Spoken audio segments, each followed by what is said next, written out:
Welcome to the chalkboard, my fellow football nerds, for episode number 110 of Chalk Talk.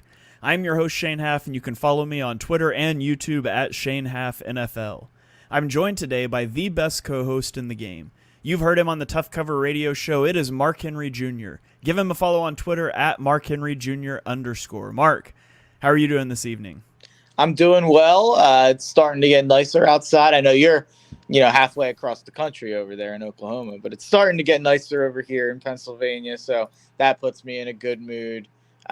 Phillies won tonight, so that puts me in a good mood. But this is this might be the I'm trying to think of the right word. Arduous. This might be the most arduous task we've given ourselves as a podcast. Like the homework I was doing and the things I was trying to look up when doing this, and we have a funny anecdote I guess the right time to do it would be right now. We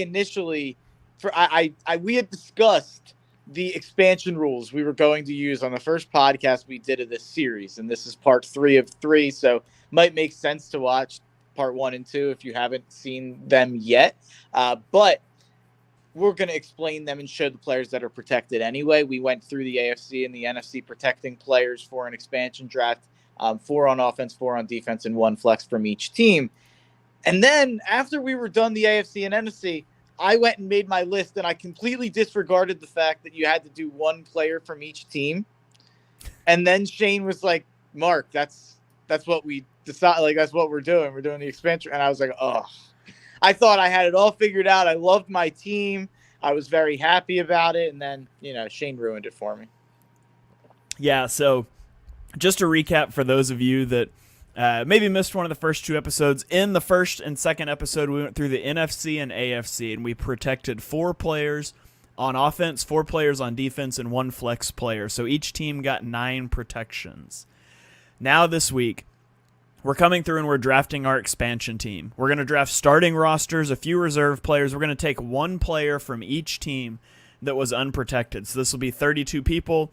Presumably, you would fill out the rest with UDFAs, free agents, that sort of thing. And so, as we've tried to figure out how to structure this podcast, it's been difficult because once you take a player from a team, it locks down that team, and you start to lock yourselves out of position. So we're going to try to do this in the most organized fashion we can.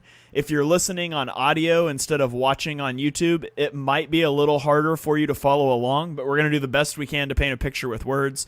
If you want to head over to YouTube, you can watch this, and we'll have it up on the screen as we piece the team together. We'll also tweet it out throughout the week. So without any further ado, let's go ahead and jump in here. And so, Mark, I think the best way for us to start here is just to go through some of the must-have players and start to lock those guys in. So I'll throw a guy out here first, a guy that, to be honest, we should have protected, I think, from the New York Jets. Jets fans called me on it on defense. They said that we should have protected DJ Reed, and I went back and looked at it, and I'm pretty sure that they're right. I think we should have probably protected DJ Reed over John Franklin Myers as an edge rusher. And so I want to throw him out there first. DJ Reed from the Jets to be our CB1 on this expansion team. How do you feel about that? I don't know if he's CB1. I don't know if I'm quite as high on DJ Reed as the Jets fans are. I think he probably looks,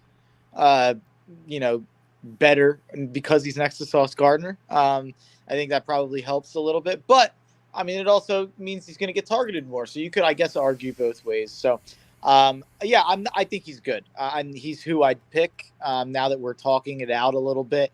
He was who I ended up with, but Joe Tippmann was someone I was considering from the Jets. I'm always going to be rookie heavy.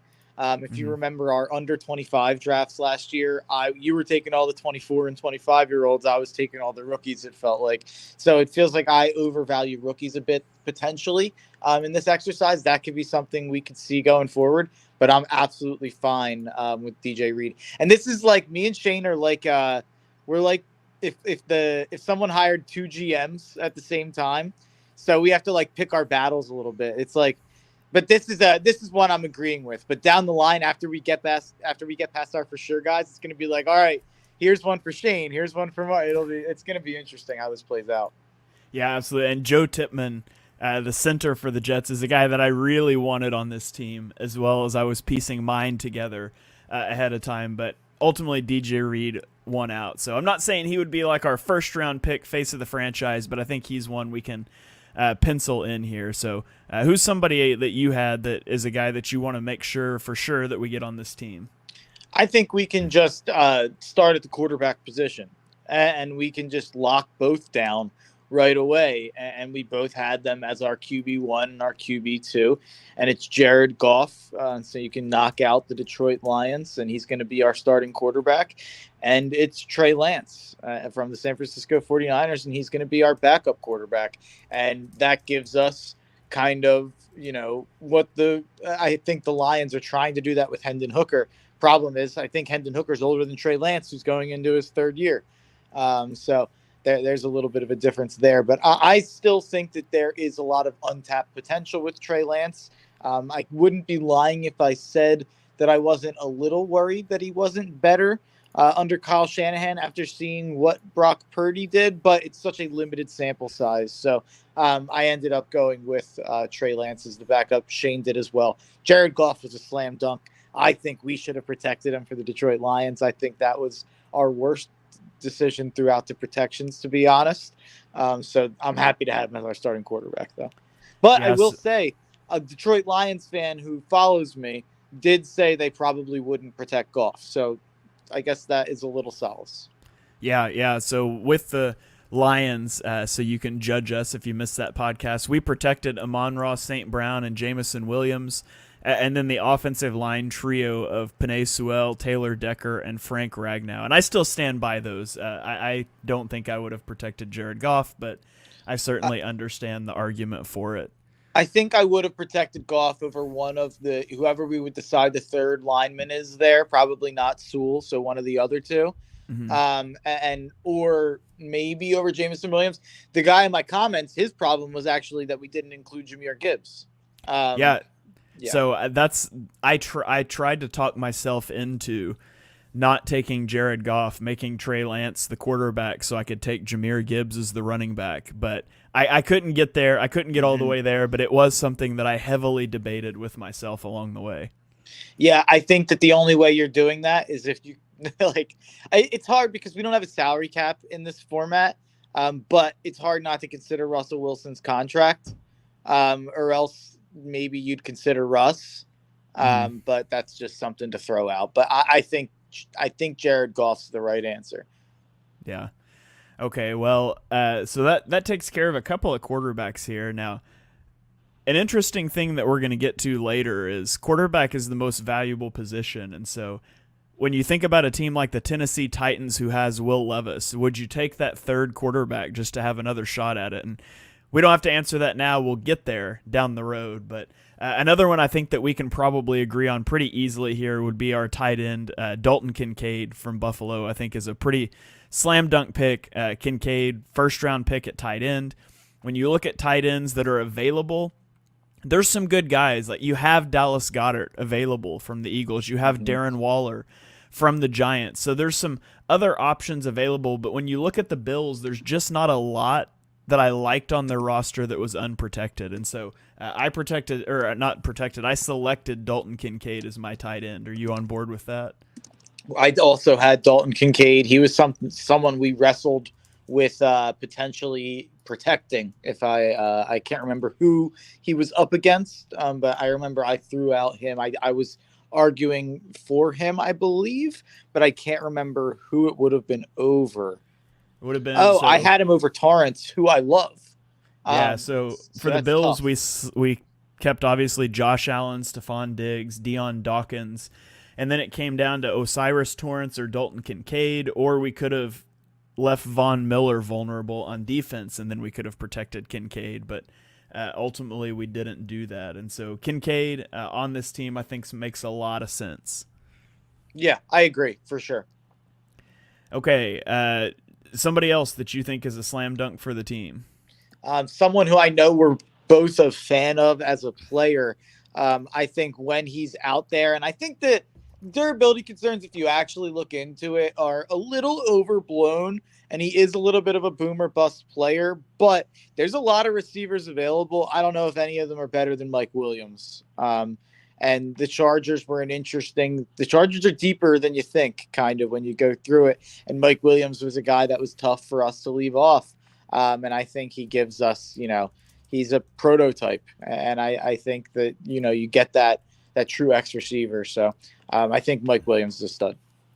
Yeah, I am on board also with protecting Mike Williams. Another guy I had down as a potential guy to keep or to steal here is Corey Linsley.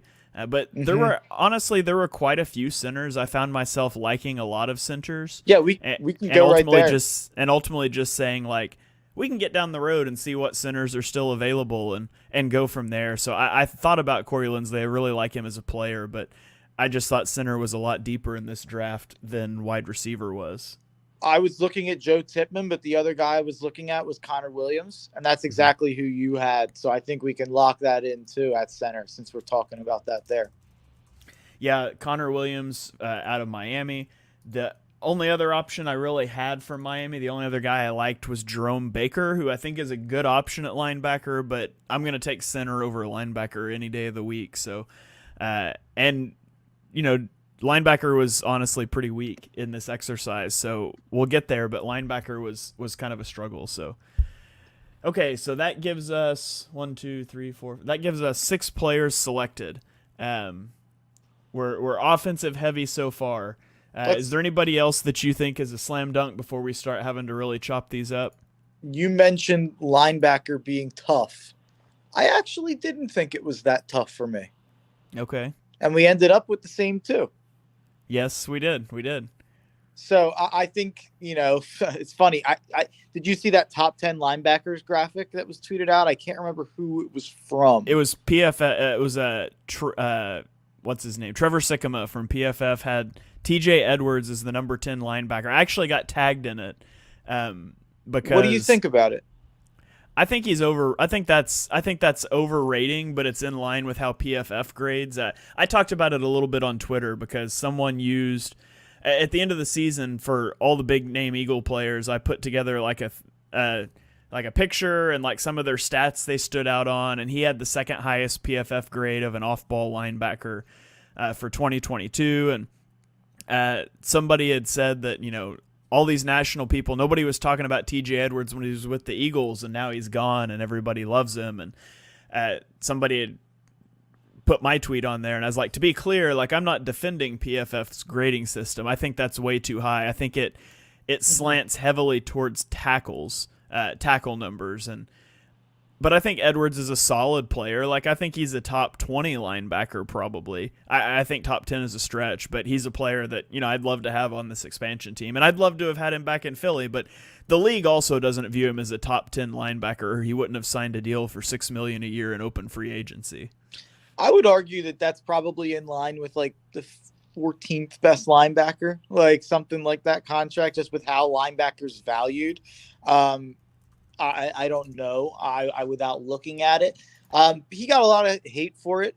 I think it's probably like slightly overrated, but with how high he was graded on PFF, I think it makes sense. Like, and it's exactly who I picked. And Chicago didn't have a ton of options, so TJ Edwards was a good one there. And then a guy he's the 17th highest paid linebacker in AAV, and Okay. I remember when he signed the contract, I said that I would have given him that deal. And I think the Eagles offered him something similar, but I think ultimately he wanted to go back to Chicago. And so I don't fault him for that. And I think he's a solid player for sure. Well, knowing that we have like 13 million in cap space now, and I don't really know how we're going to use it, I do wish we would have just offered like a couple million more off the top this year on a signing bonus. Yeah. But whatever. It's fine. It's not someone who I think is going to kill you losing. I don't know how this turned into an Eagles conversation, but whatever.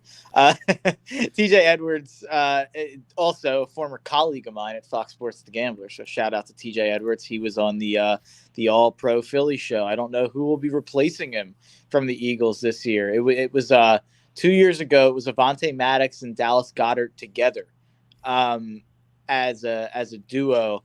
And they were roommates at the time, if you remember that. Mm-hmm. So they had really good chemistry. I actually used to really like listening to that show. And then last year, TJ Edwards was good on it. He would bring in like kind of a a second guy with him, whoever, and he would always kind of like bring practice squad type guys and bring lower tier roster type guys. I know he brought both punters on at different times. I maybe that's just whoever PR gave him. I don't know how it worked out.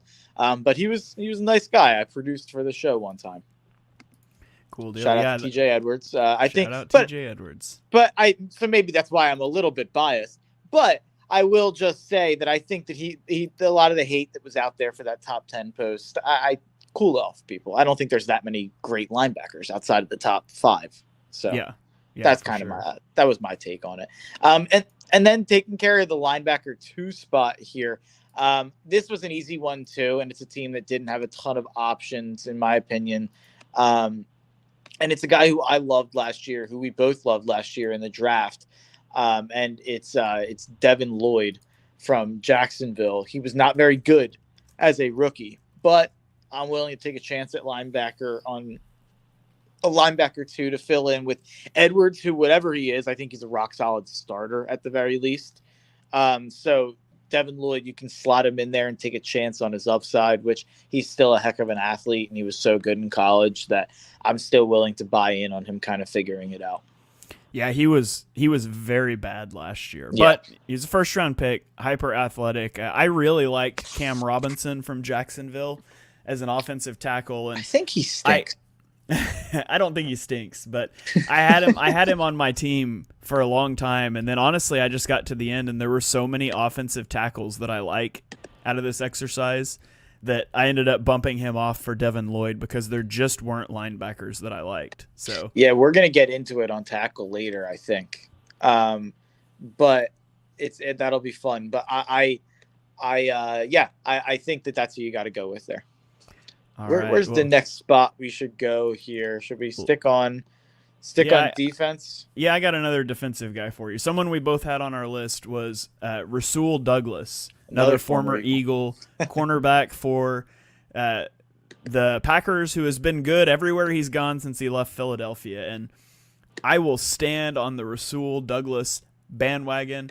I loved Rasul Douglas coming out of West Virginia into the draft. I was thrilled when the Eagles got him. I hated how Jim Schwartz used him, and I always said he was going to be good somewhere else. And he's gone, and he's been good somewhere else. But I like Rasul Douglas a lot. The only considerations here is David Bakhtiari is, when he plays, is a really good offensive tackle, but I'm not sure an expansion team wants to take a vet that is often injured, and there's some questions about how much he really wants to play. So you could also consider like Luke Musgrave as a tight end, but we've already got our tight end one. I'd rather go get another cornerback. So Rasul Douglas from Green Bay is my choice for our second cornerback. Yeah, I totally agree there. And I think sticking in the secondary with another guy we agree on at safety would be Justin Reed from Kansas City. And Kansas City had a couple options here. They're obviously pretty good. You could go with Joe Tooney if you wanted to go with like a really, really good offensive lineman. He's probably one of the best offensive linemen available, maybe the singular best offensive lineman available. I don't know if that's crazy, Shane. Besides Lane. It is Clay. Yeah. Besides Lane, and that's what I just gave that away. But I think he's the second best, probably the best interior offensive lineman available. But I think Justin Reed is a lot better than any safety available. I think there's a lot of good offensive linemen that we left unprotected, and I don't think we left a lot of great safeties unprotected after going through it, or at least some are old or some have warts. So I think Justin Reed's just a really safe option. Also, you could go with Felix Anudike-Uzomah if you wanted to go with like a rookie, but neither of us were that high on him. I was a little higher than you were, if I'm not mistaken, but he's a little bit of a low ceiling guy, if I had to guess. Yeah, I like Joe Tooney more than Justin Reed, but when you get into the positions that are out there, there's quite a bit of offensive linemen that are available, and like you said, not a lot of safeties. So Justin Reed was my pick there as well. Let's go to a funny position. Let's go to punter.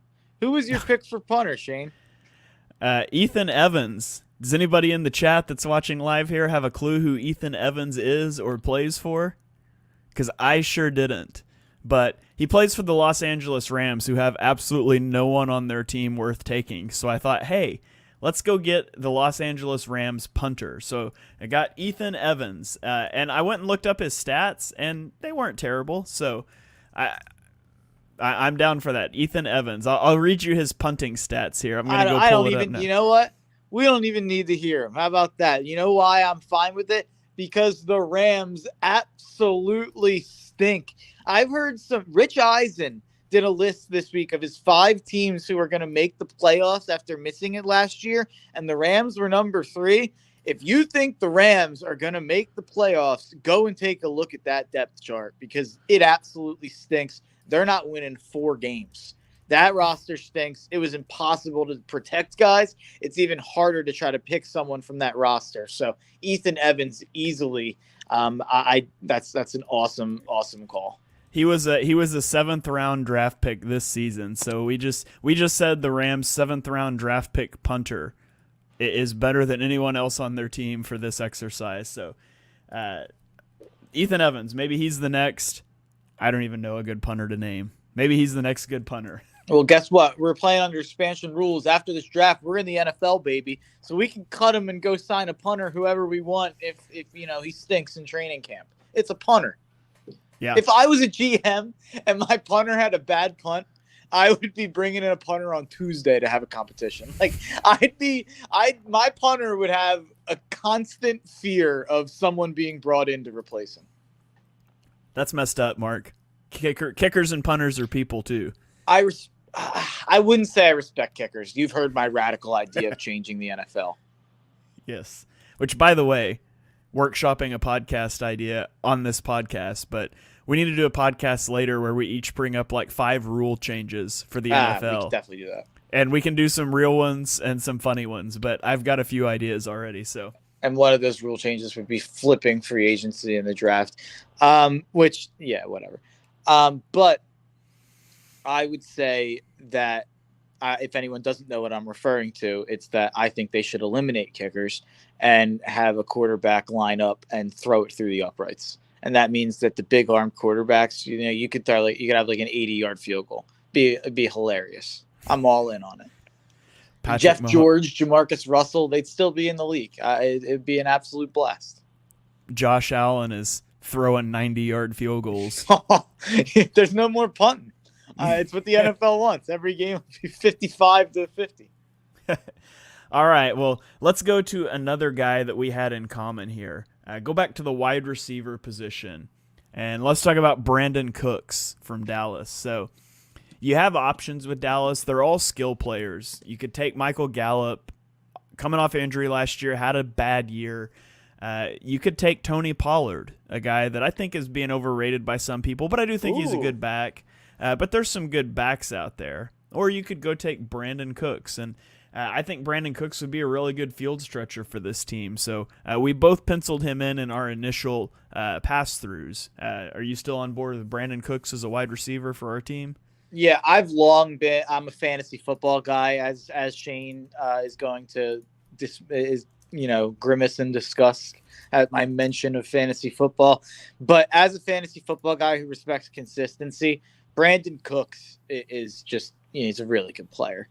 I mean, 1,138 yards, 1,173 yards, 1,100 yards, 1,204 yards. A down year in 2019. I think he was hurt for a bit of it. 1,150 yards, 1,100 yards, 700 yards. In 2022, with Davis Mills playing quarterback terribly this year. So I think Brandon Cooks is in line to get right back on track to 1,000 to 1,100 yards.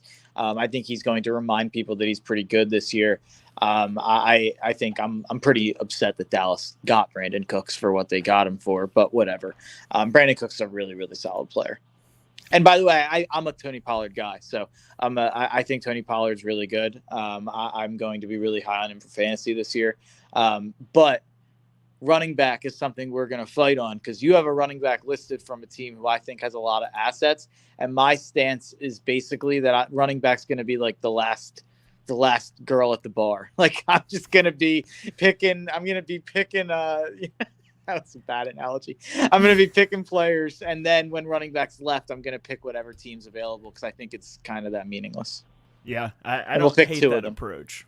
Yeah, we'll see where we end up. So this podcast is about to get real messy once we start diverging from our common players, and but we're We not have quite some there more though. yet. Yeah, we're not quite there yet. So throw out another guy here for us.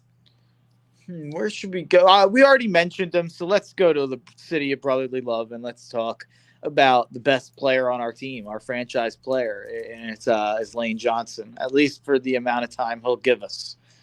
So if he gives us 2 years, I'm fine with it because he'll be the best right tackle in football, like he has been for a very long time. Yeah, this one was. I struggled with this one, to be honest, because I love Yeah. Lane Johnson. Think he's the best tackle in the league, not just right tackle, best tackle in the league. If he's only got like 2 years left, Dallas Goedert starts to look really enticing. You could even think about Nolan Smith, a rookie first-round edge rusher. But at the end of the day, tackle's a premium position. Even if, like you said, if you get 2 years out of one of the best tackles to play in the last decade, I think you do it. So it was hard. I had to fight against like the urge to go all youth, just like I do when I do Madden fantasy drafts, things like that. So, but I think Lane Johnson is the smart pick. But it was a little bit harder for me to make than I thought it would be. Yeah, I went through it and I thought it would be harder than it was. So the Goddard thing, I'm high on Kincaid. So I think we both are. So I liked that as kind of our building block tight end, and I was kind of willing to let tight end 2 go by the wayside a little bit. Darius Slay, also a little bit older. I think he's not even close to as good of a player as Lane Johnson is, just not to be a hater. But I think Lane Johnson's just way better and at a more premium position. I'm not as high as Nolan Smith as you are. Keely Ringo, I like, but that's such a flyer. Avante Maddox is actually someone I really considered because I think he's one of the better slot corners in football. So he's someone I considered there. Brandon Graham, kind of the same deal as Lane Johnson. You're getting a couple of years, and I think Lane Johnson's on a way other level than Brandon Graham. And you'll be surprised to hear the hardest decision for me for Lane Johnson or who was actually Jordan Davis. Because if you're building a roster and you can just get a guy who's a stud, run stuffer and plug him in there, I don't hate the idea of it. But I'm willing to go with Lane Johnson. Yeah, an interior defensive line was not the easiest thing to fill in this exercise. I have a guy I'm very high on, and that's kind of where the Nick Chubb conversation is gonna go. Let's just have that. Let's get that out of the way right now. Okay. Since I've already mentioned it twice, I don't think we can do Nick Chubb because I think the Browns have too many good players available. So you've got Nick Chubb, Wyatt Teller, offensive guard, rookie offensive tackle DeJuan Jones. You could have edge rusher Zadarius Smith, interior defensive line Dalvin Tomlinson, who you're referencing. You could have Greg Newsome at cornerback. Although with 2 cornerbacks already, I don't feel like cornerbacks maybe as pressing. Zadarius Smith is older. DeJuan Jones fell for a reason, and we've talked about that there's a lot of offensive linemen in this exercise, so I do think it comes down to Nick Chubb and Dalvin Tomlinson, and I put Nick Chubb in on my list here. You obviously did Dalvin Tomlinson,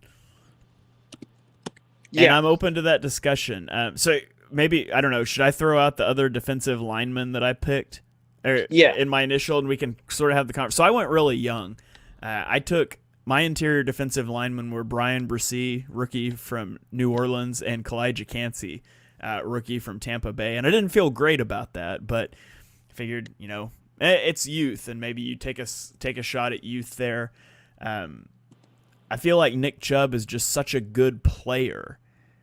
But then you get into the whole, how much does running back really matter in the grand scheme of things? And I'm open to bouncing over to Dalvin Tomlinson there and just saying we'll figure out running back later if that's what you want to do. Yeah, I was swung by this when I went through Dalvin Tomlinson's year-by-year PFF grades. And it's pretty staggering how consistent he's been. Starting in 2017, 81, and then in 2018, 76.1, and then 78.2 in 2019, and then 75.1 in 2020, 75.0 in 2021, 77.1 in 2022. He's had, 3-4 sacks in that range throughout that time. And he's been good, really, really good against the run. I think Tomlinson's just, I think he gives us a rock solid defensive tackle 1, and then I'd probably be willing to go with one of the other 2 guys, depending on where we're at with the rest of our roster. That I would definitely go with one of Cansey or Brzee, and you can kind of pair a rookie with a little bit of a better. Not that he's that old, I don't think. Let me He's get 29. Yeah, I'm fine with that. Okay, sounds good. So Dalvin Tomlinson from Cleveland. Let's stick in that division, and let's go to the Pittsburgh Steelers, who I think basically have two ways you could go here. You could take your pick of tight end Pat Freiermuth or tight end Darnell Washington, or you can go with edge rusher Alex Highsmith, which is what I found myself doing. Let's leave us out. I have Highsmith too, but just in case, let's leave us available on this. Okay. I will just point out, so Alex Highsmith, he had a breakout year last year, 14.5 sacks. Obviously, TJ Watt missed a lot of the year, and so he got a lot of playing time last season, but he's 25 years old. I think he might be, now he's only done it for 1 year because he hasn't had a lot of chances before that, but I kind of think he might be one of the better players in this draft as well.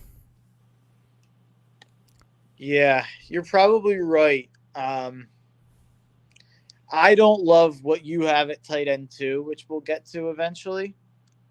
So that's kind of in my brain a little bit here with Pittsburgh. Because both of those guys are such good blockers. With Freiermuth and Washington, you could put them with Kincaid, who's such a receiver. Yeah. I think that makes a lot of sense, but Highsmith is so good. I just want to. I have Highsmith, and I'm definitely open to it. But let's kind of put a pin in that one. Okay, I'm gonna drag Pittsburgh over here, off to the side, and put a little note here. Yeah, and probably we'll circle Freiermuth, back to right? Yeah, probably. Yeah. And I know we both like Washington, but I mean, you slandered Washington during the entire draft process. What? What I was saying, he should be the number 1 tight end, but well, you went too far. But yeah, I liked Washington. I just did a voice I don't even know if I had. I was like, what? I was upset that I was going to be anti Darnell Washington because I love that guy. All right. Well, we have, as far as I can tell, we have one person that we both have left. So let's get him on the board here. It is Chase Young from Washington. He's really the only player that was appealing to me from Washington, and I think he's a really good guy to get. I mean, he was touted as a generational edge rusher, went number 2 overall, has obviously dealt with injuries in his career. Washington just declined his 5th-year option, which does not mean they are out on him. Teams do this sometimes, but Chase Young, I think, would be a great piece to have rushing off the edge for our football team. I agree. I think people are kind of quitting on him way too early, and I think that he's probably going to have a good year this year, or he'll have a good year next year when he's on a different team, hopefully. I would love to see him. I would love to see Washington let him slip through their fingers and then him end up being elite somewhere else. I definitely could see it happening too. All right. As far as I can tell, that is the last person we had on our teams unanimously. So I just made a couple changes because I had a couple open spots that I had to kind of available with similar guys as you. I think we can lock in our interior offensive line. Okay, throw me some names. So I think I can go with Will Hernandez. Okay, with you from Arizona. Who I think Jonathan Gannon called Big Will when he met him in the introductory video. Yeah, there's not much that you could use from Arizona, but I do like Will Hernandez. I think he's a solid player. Yeah, just a consistent kind of veteran player who's been around for a bit now. And another consistent kind of veteran player, I don't know how quite as long if has he's been around, but is Austin Corbett on Carolina. Carolina, I didn't think they had a ton of options here.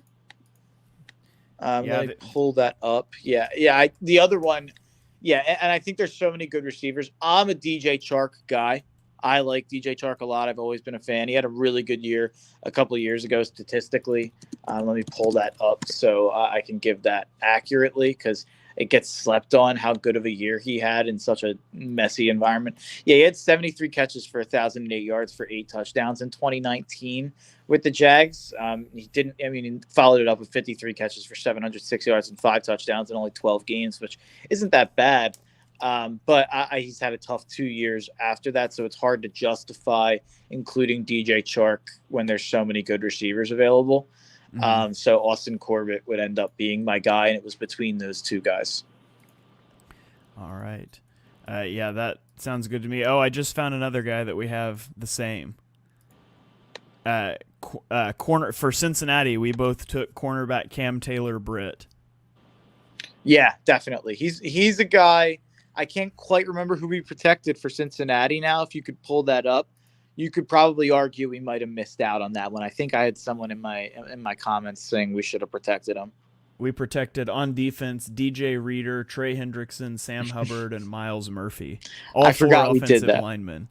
To be honest, I don't regret that. I would still do that again, but I do think Cam Taylor-Britt is the guy to keep. You could make an argument for Tyler Boyd, but there's plenty of receivers still left out here. So I think Cam Taylor-Britt is definitely the way to go. Oh, I think Cam Taylor-Britt's definitely the way to go. Totally, I agree there. I think you could probably make an argument that we should have went 5 on defense with Cam Taylor-Britt and maybe threw back one of the tackles or one of the maybe T. Higgins.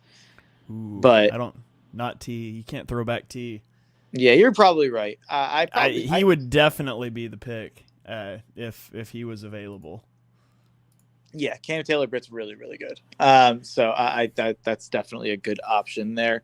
And then I'm willing to go with Kalijah Kancey from Tampa Bay. I think getting the pass rusher, a better pass rusher than Brzee, or at least a guy who projects to be a better pass rusher from a team who let me pull up my options here from Tampa Bay. Yeah, it's him or Cody Mauch. And I'm willing to go with Kalijah Kancey since we filled our line, and Levante David also, but we filled our linebacker spots. So yeah, I think that's where we should go there. Yeah, I considered Levante David. He's so old. Linebacker was a little rough, but yeah, I'm fine with taking Kancey over Brzee. I had them ranked that way, I believe. I can't remember for sure, but if you're going right next to Dalvin Tomlinson, then yeah, you could go with a little more of a pass rusher, like you mentioned. So, and I have a safety that I like, and we'll get to that eventually, maybe.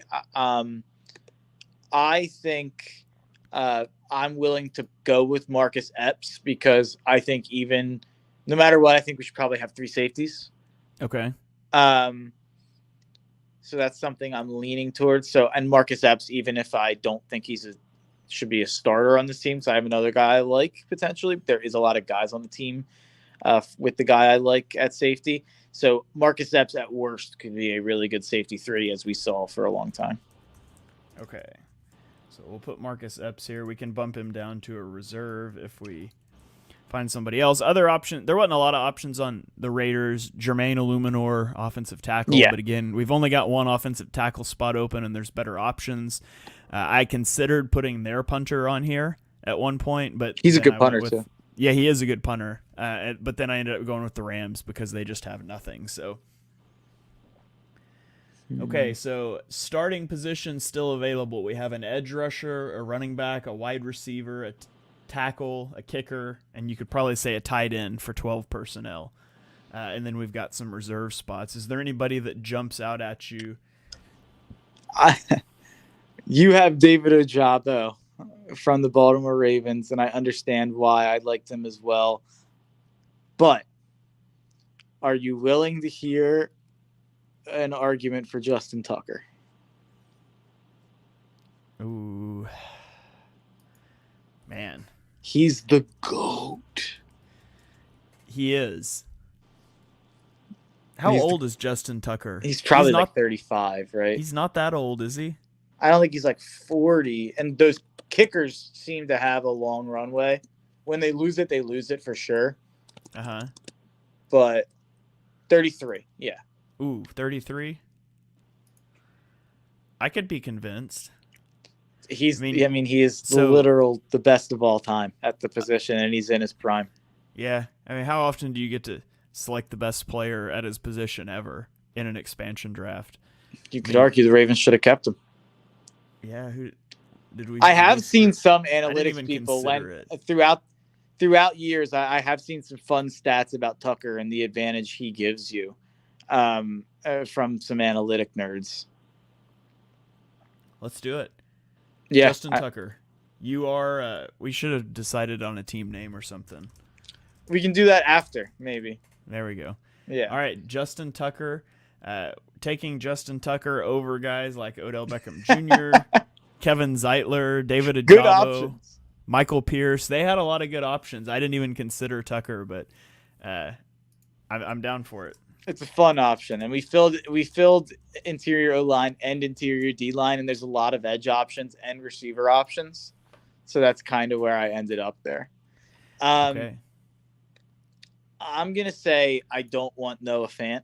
I want to put that out in the air, and also the two I'm putting my foot down more than any on are Noah Fant, who I think stinks, and Cortland Sutton, who I think is theoretical more than actual. I think Cortland Sutton's just like he's had like I'd have to look at the stats here. I want to pull up Cortland Sutton, so I'm not speaking out of turn. He had a 1,000-yard season in 2019. He had 829 yards last year with as awful as Russell Wilson was. 776 the year before. Like, I mean, you could do a lot worse for a wide receiver 3. Yeah, I just think he's got like a ceiling, and I don't think he's that dynamic. You know, I guess earlier on in his career, he was 16, 15 yards per catch guy. Now he's been a 13 yards per catch guy. I know Denver hasn't had a great quarterback situation, but I mean, we have Jared Goff. Like, I think that's like average. Like, I don't think Cortland Sutton's got I would rather go with a guy like Tyler Lockett, who I think you can slide into the slot really nicely with Mike Williams and Cooks on the outside. Yeah, so if not Noah Fant, then for tight end you're left with Freiermuth. You could go Darren Waller from the Giants. Going Darren Waller locks you out of Saquon Barkley or Deontay Banks. Who did you have from Tennessee? Will Levis. I really like Chiggy Okonkwo. Yeah. See, so I'm not a Will Levis guy. I had a late second round grade on him, but part of me was just like, hey, you're an expansion team. If you could get 3 cracks at quarterback, maybe you just do it. Also, go back, so I had Nick Chubb as my running back. Zach Charbonnet could be a running back option from Seattle as well. Honestly, I'm like, how many teams? I'm still not even thinking about running back. Maybe that's bad, but I'm taking a look at other tight end options here. I mean, you're right. It's Waller, it's Freiermuth, it's Okonkwo. Dalton Schultz, probably not much of a blocker. Dalton Schultz was protected. Sense. Oh, okay. Taysom Hill? No, I think we picked the Saint already. No, we haven't picked a Saint. Oh, no, we haven't. We didn't protect Dawson. Oh, no, we picked Kincaid. Duh. It's really, really tough. Do we have anyone from Indy? We do not. I have a guy I like from Indy, though. So I was a pretty big fan of Bernard Raymond for the other offensive tackle spot from Indy. Yeah, I think I'm fine with him being one of the even if he's our third offensive tackle, even or our other offensive tackle. I think he should be on the team. I agree. Yeah, So I'll your stay. other option would be Josh Downs, who is also he's theoretical because he's a rookie. Yeah, Um, okay, let's pencil Bernard Raymond in. yeah. I do like another offensive tackle a lot, but I'm trying to decide this tight end thing while we're on it. Um, So I think it's you like the Titans tight end? Chigoziem Okonkwo. Yeah, he's kind of a two-way guy who can block a bit, and he's also like an exciting kind of up and down receiver. What did he have last year? Yeah, he only had 32 catches for 450 yards and 3 touchdowns, but he had 14 yards per catch for a tight end. That's pretty good. I'm fine with Um, that. I'm not married to Will Levis as a third quarterback. yeah, let's That go with let's do that because it frees us up to have Highsmith as an edge rusher, and I like that quite a bit. yeah. I agree. Let's do it because I hate you know me on Will Levis. He can't. He's not on my football team. You put mayo in your coffee. You disrespect the coffee gods like that. I can't have you on my roster in my building. Okay, so that makes Alex Highsmith an edge. Obviously, he's linebacker, but edge, whatever. We're running a 3-4, I guess. Okay, so that takes care of every starter except for our third receiver and a running back. So who's the other? I'm out on Sutton. Who are the other receivers besides Lockett? Yeah, let's hold on. I'm checking these guys off of the list. So we just took a Okonkwo from Tennessee. We took Alex Highsmith. Other receiver options, you could go Jalen Hyatt from the Giants. You could go with. We've already selected from Miami. I don't know why I didn't mark them off. I copied instead of cut. You could go with New England doesn't have receivers. Denver has Sutton. Yeah, Houston doesn't really have receivers. Atlanta doesn't. we used New Baltimore, so no Odell. yeah. New Or used Orleans Raymond, so doesn't. no Downs. Minnesota does not. I think since we filled tight end, I think we should go Lockett there. Yeah. I think that's the move as well. Let's stick Tyler Lockett in. That'll fill out Seattle. So, Okay. all right. What running backs do we have available here? Saquon. No. They have some good options. Yeah. I don't think I have any other teams with a left with a running back that I made a note of. I mean, he's obviously got a pending legal matter, and he wasn't quite the guy he's been in the past, but I think we've got to go with Alvin Kamara. Was he available? Yeah, we protected Alvin Kamara. All right, you're right. Alvin Kamara, Chris right. Olave, Ryan Ramczyk, Derek Carr. I don't think and he Eric was like a McCoy. for sure thing though when we were doing it. All right, that throws a wrench in my thing there. I will say, Algier had a really good year last year. Oh yeah, that's a slam dunk. I don't know why I didn't write him down. Tyler Algier, the guy that's the reason the Falcons should not have drafted a running back. Like, I think that's a slam dunk, right? Who are the other guys? I think there's multiple offensive linemen to pick from Minnesota. I think there's a lot of guys to pick from New York. Who are the options from New England? Yeah, I mean, Tyler Algier's 22 years old and he had 1,000-yard season. New England, you could look at like. Did we protect Ramondre? I don't think so. Oh, we've got to use Ramondre then. Algier and Ramondre makes a lot of sense. We did not. So you want to put 3 running back? Oh no. We don't have a running back yet. Yeah. You could also potentially have Kyle Duggar from New England to be your third safety or your second safety, and Epps be your third safety. Or Keon White. I have a safety I like that I'm going to bring up in a second. But I think we go Algier and Ramondre. Okay. And then since you had Brazil as your saint, to replace him. He wasn't great last year, but he was. I mean, he's been really, really good for his entire career leading up to it. And you have Epps there if he's cooked. I think you go with Honey Badger. Okay. Hold on. I have to Google how to spell Ramondre. It's RAHAMONDRE.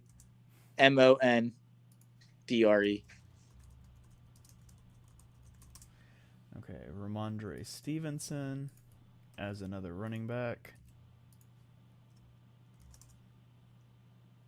This team's shaping up better than I thought it would. By the way, Ramondre Stevenson from University of Oklahoma.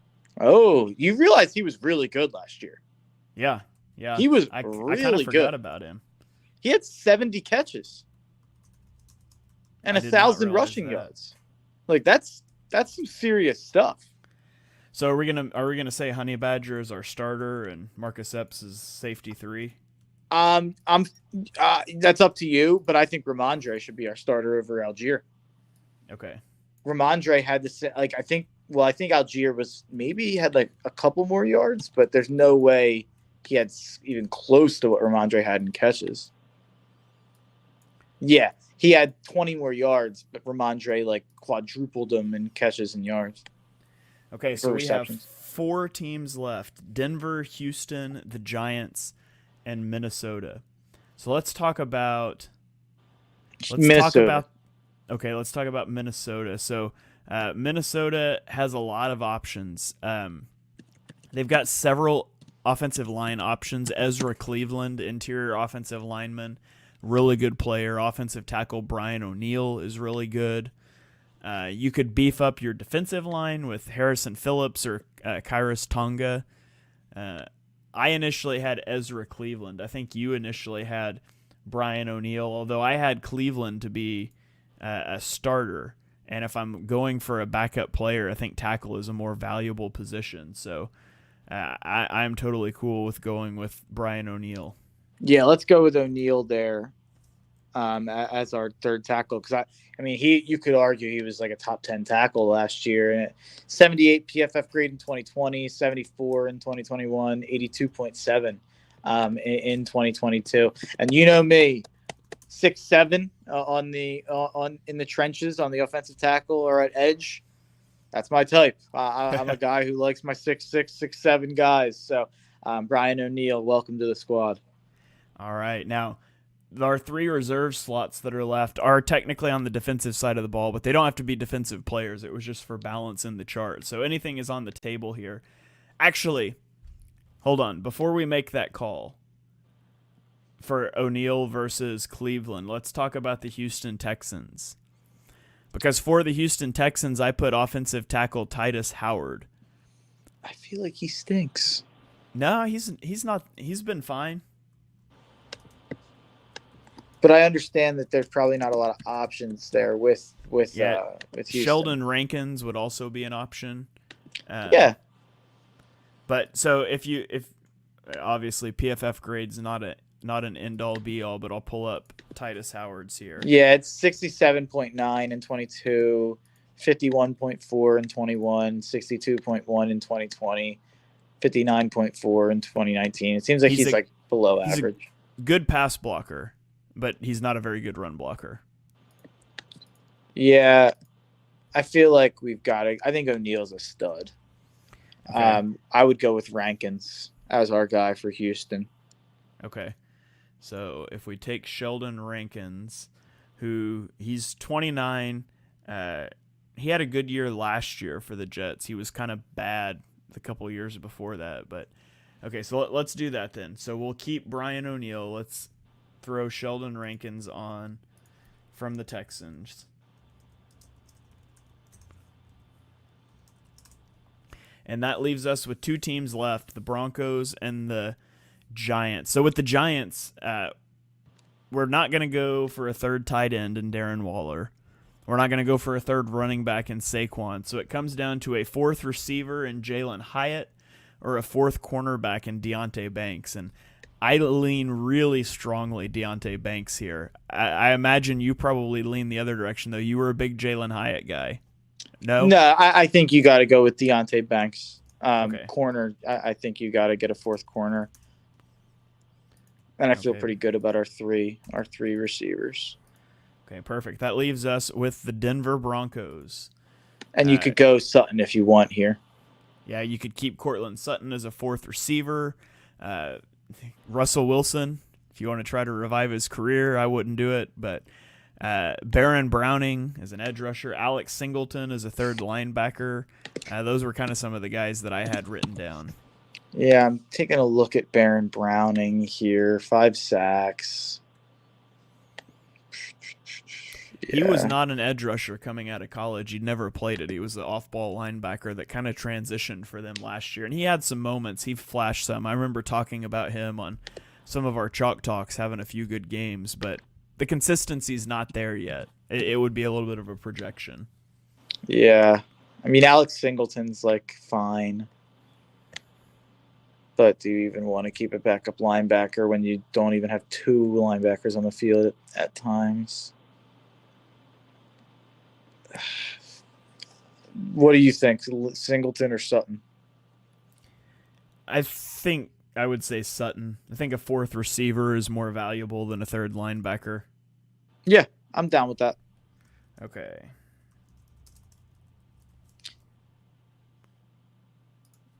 All right, I will move him over in the chart before we tweet it out. So here it is, folks. Your expansion team. We have at quarterback from the Detroit Lions, Jared Goff. His running back is Ramondre Stevenson out of New England. Throwing to a trio of receivers in Mike Williams from the Chargers, Brandon Cooks from the Cowboys, and Tyler Lockett from the Seahawks. He also has tight end Dalton Kincaid from Buffalo. His offensive line is Bernard Raymond from the Colts, Will Hernandez from the Cardinals, Connor Williams from Miami, Austin Corbett from Carolina, and Lane Johnson from the Eagles. Our starting defense is edge rushers Chase Young and Alex Highsmith from Washington and Pittsburgh, respectively. Interior defensive line, Dalvin Tomlinson from the Browns, Kalijah Cansey from the Buccaneers. Our linebackers are TJ Edwards from Chicago, Devin Lloyd from Jacksonville. Our secondary is a trio of cornerbacks in DJ Reed, Rasul Douglas, and Cam Taylor-Britt from the Jets, Packers, and Bengals, respectively. Our trio of safeties is Justin Reed from the Chiefs, the Honey Badger from the Saints, and Marcus Epps from the Raiders. Then our kicker is the GOAT Justin Tucker from Baltimore. Our punter is Ethan Evans from the Rams. As a 7th-round rookie, definitely the least acclaimed player on this list. And then our reserves, we've got a backup quarterback in Trey Lance from San Francisco, backup running back Tyler Algier from Atlanta, backup tight end Chike Okonkwo from Tennessee, backup offensive tackle Brian O'Neill from Minnesota, backup wide receiver Cortland Sutton from the Broncos, and then we have a backup interior defensive lineman Sheldon Rankins from Houston, and a 4th corner Deonte Banks from the Giants. And so that is it. That rounds out our expansion team. Mark, how do you think this team turned out? What's their record? You dump them into the NFL tomorrow. What is this team's record in year 1? That's a good question. I'm taking a look at it. It ended better than I thought. What do you think, the X factors? I feel pretty good about the offense. I think the offense is going to be above average to good. Mm-hmm. As long as it's you have a good play caller. Not a ton of team speed on offense, I'd say. Okonkwo's pretty fast for a tight end. Cooks is fast, but not that fast. Williams is fast in his own way. Kincaid's fast for a tight end. Yeah, I think I'm overreacting there. I think the offensive line's really good. I think you have a pretty good pass rush. I think this team goes 10-7, 11-6. Yeah, that's kind of what I was thinking. I think this is a 10-win team. I think this team would be really good, to be honest. I think they're going to contend for a division, depending on the division, and I think they would make it to the playoffs. I don't know. This team turned out better than I thought. As you look at it, you think through all the teams, you think through real-life teams, and they've got holes, and, where's the big hole in this team? I don't know where the big hole is. Yeah, I'm trying. And also, you have a couple, We also have a couple. Like, I think the maybe the problem is like a lack of stars, which is going to be the obvious problem with an expansion team. I'd argue you have a top 10 player in football in Lane Johnson, maybe. Mm-hmm. Um, but you have some home run swings here. Like if Dalton Kincaid turns out to be the guy that people are comparing him to, and Travis Kelsey, then that's a home run swing. You have uh, guys like Trey Lance backing up Jared Goff, and then defense. I feel like we took a lot of upside swings. Mm-hmm. Chase Young, if he gets back to form, he's an elite defensive player. If he's the guy we saw a couple of years ago, Kalijah Cansey, he's a really interesting X factor on this team. Devin Lloyd could end up being a way, way better player than we saw last year. Deontay Banks could end up being CB1 on this team this year, technically. We took enough swings while also getting enough like locked in veterans like Goff, Williams, Cooks, Lockett, Johnson, obviously, Dalvin Tomlinson, TJ Edwards, Rasul Douglas, Cam Taylor Britt. Like you have enough guys, Honey Badger, Sheldon Rankins, that you like feel good locking in as being at least average. And then you have those home run swings around it. So yeah, I mean, this team could win the Super Bowl. I'll say it. Yeah, I think it's a good team. I think it's a lot better team than I thought it was going to be when we started out this process. Maybe we should have protected 5 on each side of the ball. Who are our coaches? Oh, I don't know. I Do we get to draft coordinators? How's that work? So here's my proposed staff. It would be at head, and we can only hire coordinators. We can't hire head coaches away. My proposed staff would be Eric Bieniemy at head coach. Will be the team that corrects all the dummies that haven't hired him. Our offensive coordinator, since we're both fond of the guy, is Joe Brady. We're bringing him in. I think he's like a quarterback coach on Buffalo. We're bringing him in. Defensive coordinator.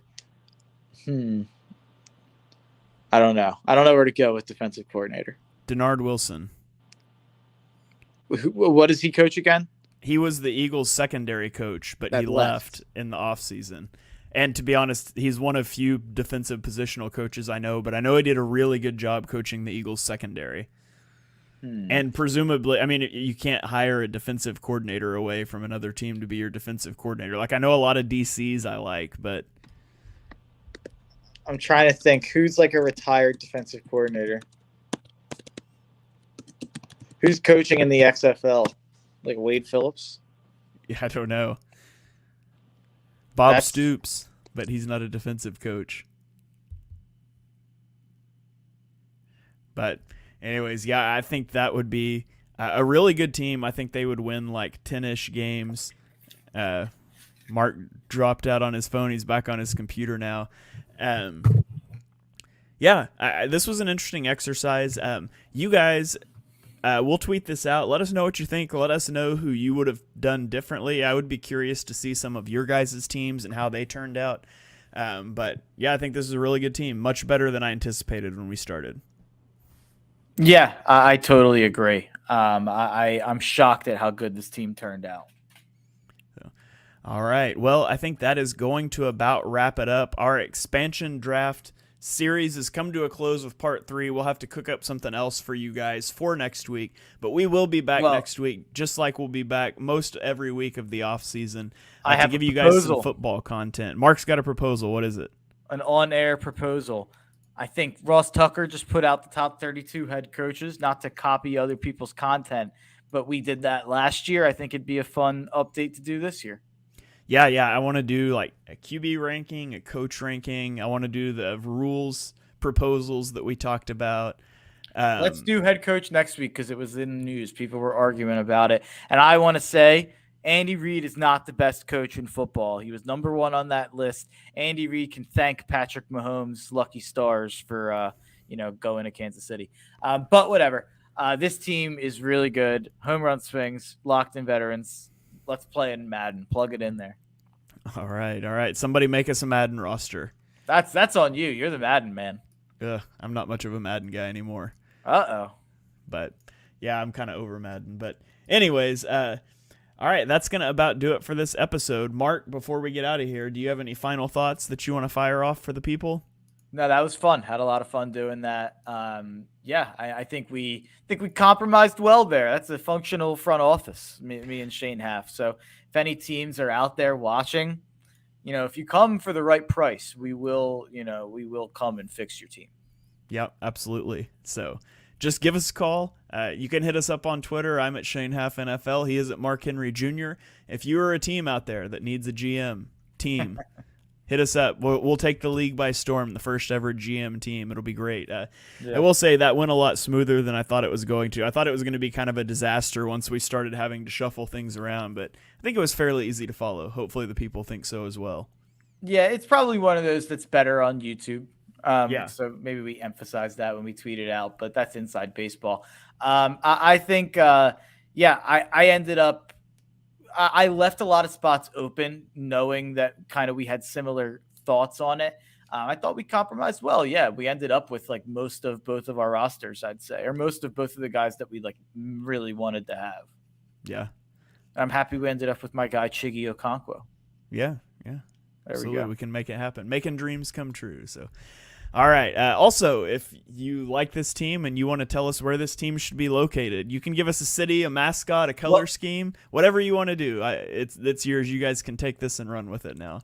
What was the Madden created team? The Tiburon?